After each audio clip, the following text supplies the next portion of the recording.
Study 16 Poise. What do you need to do? Stand, move, and speak in a calm, dignified manner that gives evidence of composure. Why is it important? If you are poised, your audience will be more likely to concentrate on what you are saying rather than on you. It is not unusual for a speaker to feel nervous when he gets up to speak, especially if he does not give talks frequently. A publisher may feel somewhat nervous when he makes the first few calls of the day in the field ministry. When commissioned to be a prophet, Jeremiah responded, "Here I actually do not know how to speak, for I am but a boy." Jeremiah 1:5-6. Jehovah helped Jeremiah, and he will help you too. In time, you can develop poise. A poised speaker is one who is composed. This composure is evident in his physical bearing. His posture is natural and appropriate to the occasion. Movement of his hands is meaningful. His voice is expressive and controlled. Even though you may feel that this description of a poised person does not fit you, you can improve. How? Let us consider why a speaker feels nervous and lacks poise. The cause may be physical.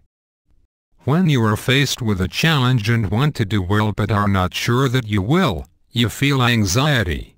As a result, the brain signals the body to produce more adrenaline.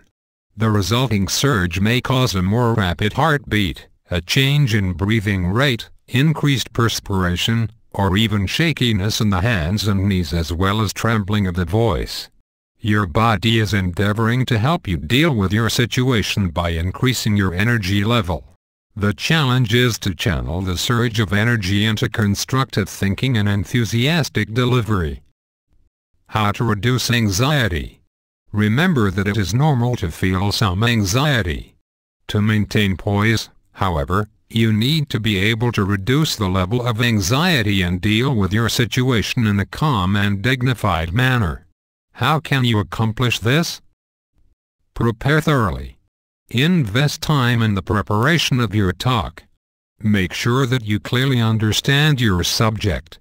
If your talk is one in which you select the points to cover, take into account what your audience already knows about the subject and what you hope to accomplish. This will help you to select material that is most worthwhile. If at first you find that difficult, discuss the problem with an experienced speaker. He can help you make a constructive analysis of your material and of the audience. When you are sure that you have material that will benefit your audience and you have it clearly in mind, your desire to share it will begin to overshadow the anxiety that you may feel about the delivery. Give special attention to your introduction. Know how you are going to start. Once your talk is underway, your nervousness will likely subside. The same basic steps apply to preparing for the field ministry. Consider not only the subject that you plan to discuss but also the type of people to whom you will be witnessing. Plan your introduction carefully. Benefit from the experience of mature publishers. You may feel that you will be more poised if you use a manuscript when giving a talk before a group.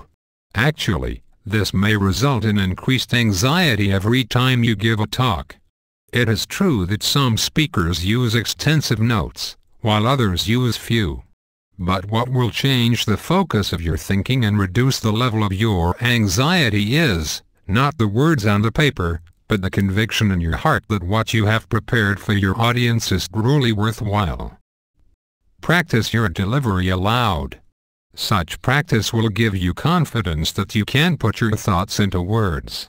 As you practice, you build up memory patterns that can readily be activated when you give your talk. Make your practice session realistic. Visualize your audience. Sit at a table or stand, just as you will when giving the talk. Pray to Jehovah for help.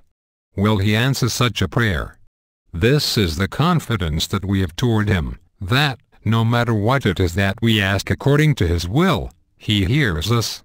1 John 5:14, if you desire to honor God and to help people benefit from His word, He will surely answer your prayer. That assurance can do much to strengthen you to fulfill your assignment. Furthermore, as you cultivate the fruitage of the spirit love, joy, peace, mildness, and self-control, you will develop the mental attitude needed to handle situations with poise. Galatians 5:22-23. A core experience. The more you share in the field service, the less nervous you will be. The more you comment at congregation meetings, the easier it will be to speak before others. As the number of talks that you give in the congregation increases, the degree of anxiety that you feel before each talk will probably decrease. Would you like to have more opportunities to speak? Then volunteer to substitute in the school when others are not able to fulfill their assignments. After you have taken the steps outlined above, you will find it beneficial to examine the symptoms that point unmistakably to lack of composure. Identifying the symptoms and learning how to cope with these will help you speak with poise. The symptoms may be physical or vocal. Physical symptoms. Your poise, or lack of it, is shown by your physical bearing in the way that you use your hands. Consider first the hands. Hands clasped behind the back, held rigidly at the sides, or tightly clutching the speaker stand. Hands repeatedly in and out of pockets, buttoning and unbuttoning the jacket, aimlessly moving to the cheek, the nose, the eyeglasses, hands toying with a watch, a pencil, a ring, or notes. Hand gestures that are jerky or incomplete. All of these demonstrate a lack of poise. Lack of confidence may also be indicated by constantly shuffling the feet, swaying the body from side to side, standing with posture that is overly rigid, slouching, frequently moistening the lips, repeatedly swallowing, and breathing in a rapid and shallow manner. With conscious effort, these manifestations of nervousness can be controlled. Work on just one at a time.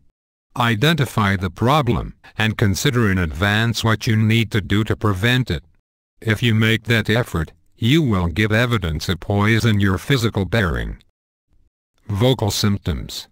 Vocal evidences of nervousness may include an abnormally high-pitched or trembling voice. Perhaps you repeatedly clear the throat or speak too rapidly. These problems and mannerisms can be conquered by diligent effort to bring the voice under control. If you feel nervous, pause to take a few deep breaths before you go to the platform. Endeavor to relax your entire body. Instead of thinking about your nervousness, concentrate on why you want to share with your audience the things you have prepared. Before beginning to speak, take a moment to look at your audience, pick out a friendly face, and smile. Speak slowly in the introduction, and then get immersed in your talk. What to expect? Do not expect all feelings of nervousness to disappear. Many speakers with years of experience on the platform feel nervous before they get up in front of an audience. However, they have learned to control their nervousness. One such speaker said, "I still have butterflies in my stomach, but now they fly information." If you make a sincere effort to eliminate the outward manifestations of nervousness, your audience will view you as a poised speaker. You may still feel nervous, but they may not be aware of that at all. Remember, the surge of adrenaline that causes symptoms of nervousness also brings increased energy. Use it to speak with feeling. There is no need to wait until you get on the platform to practice all these things. Learn to be poised and controlled and to speak with appropriate feeling in your daily life. Your doing so will go a long way toward giving you confidence on the platform and in the field ministry, where it is most important. How to acquire poise? Prepare well. Practice your delivery aloud. Throw your burden upon Jehovah in prayer. Psalms 55:22. Share regularly in field service, comment frequently at meetings, and volunteer for extra assignments in the school. Identify symptoms of lack of composure, and learn how to prevent or control these. Exercise. every week for a month. Endeavor to comment more than once at the Watchtower study and at the congregation book study. Notice that nervousness begins to subside when you give your second or third comment at the same meeting.